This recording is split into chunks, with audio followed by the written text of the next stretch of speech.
So my diodes finally came today all the way from California. I'm really excited. Here's the package.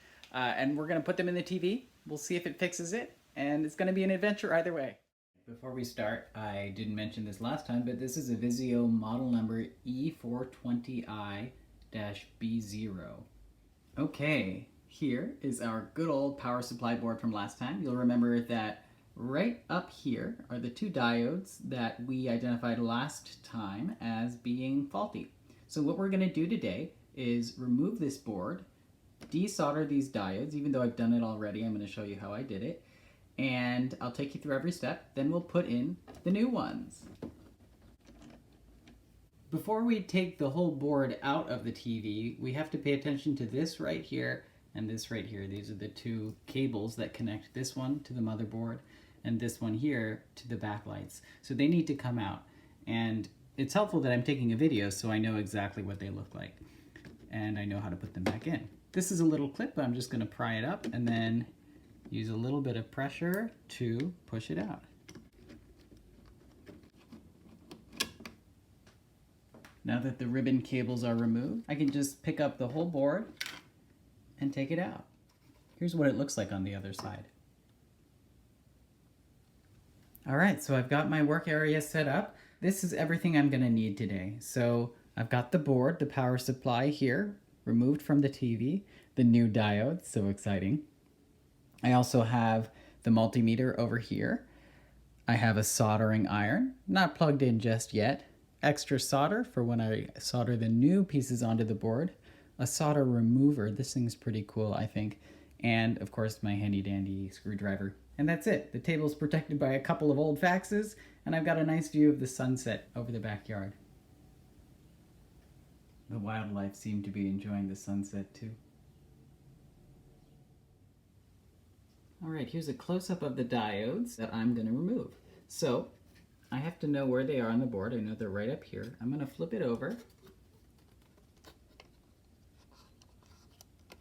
This is where they are here on the board. These 4 pins. 1, 2, 3, 4. So I need to remove these, and I've actually already desoldered them, but I'm going to show you how I would do it. I just applied heat with the soldering iron right here, here, and here. And each time I did that, I used my soldering remover. You click down on the spring-loaded popper, and when the solder is hot enough, for example right here, I would click this button right here on the top, and it would pop and suck up the hot solder. So there we go. Sucks it right up.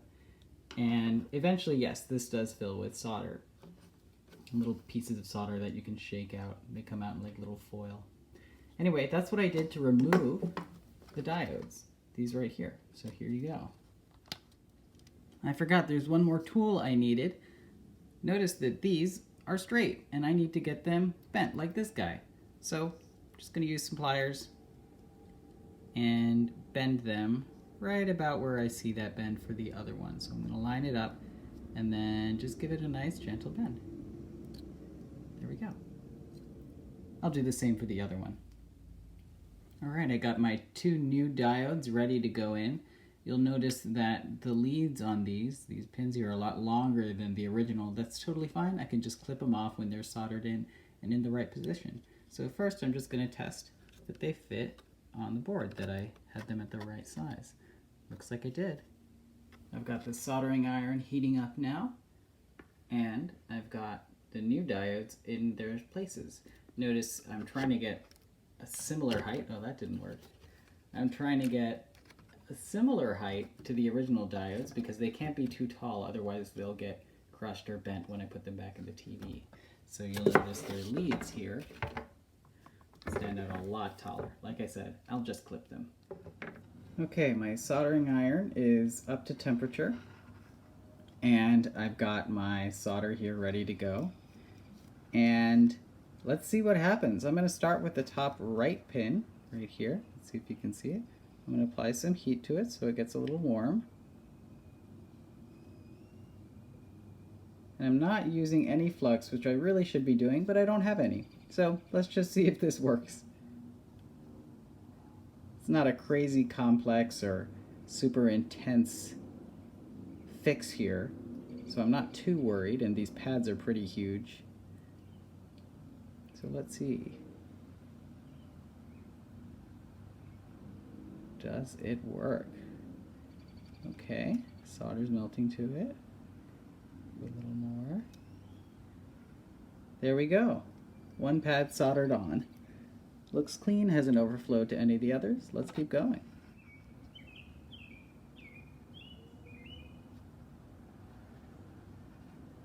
Okay. Good. You can see how they immediately get stiff. It doesn't move anymore, it doesn't wiggle around.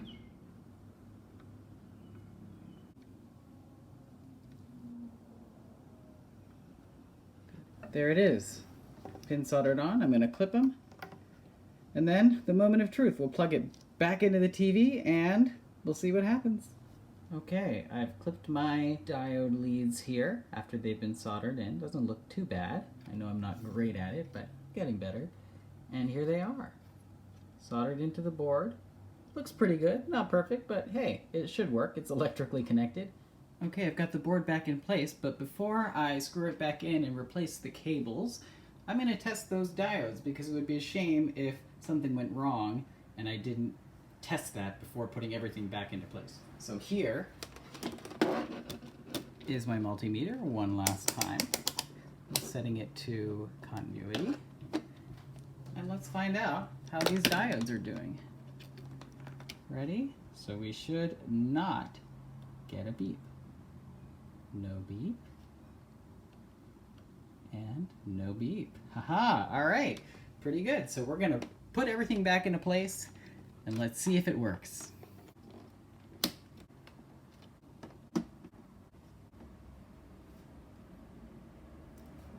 Okay, the board is screwed in, which means it's grounded right here to the chassis of the TV itself. So that's a good thing. We want it to be grounded and safe before I start testing it or trying to use it again. And I've plugged it in.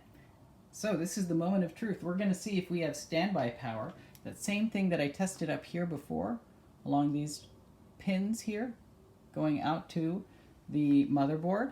We're going to see if it's getting power this time. So I'm going to set my multimeter to 20 volts because I'm measuring 19. So that's what I'm going to try to measure here. And let's see what happens.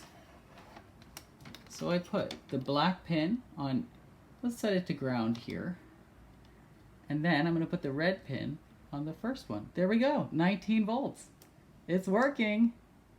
Oh, I can't hold it steady, but it's definitely working. There it is. All right, let's see if the TV works and turns on.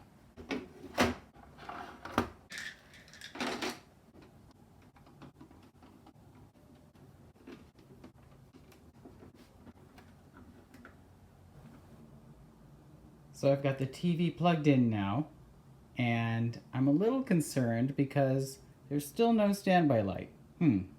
There should be. But we had standby power on the power supply board, so we're going to turn it on and let's see what happens.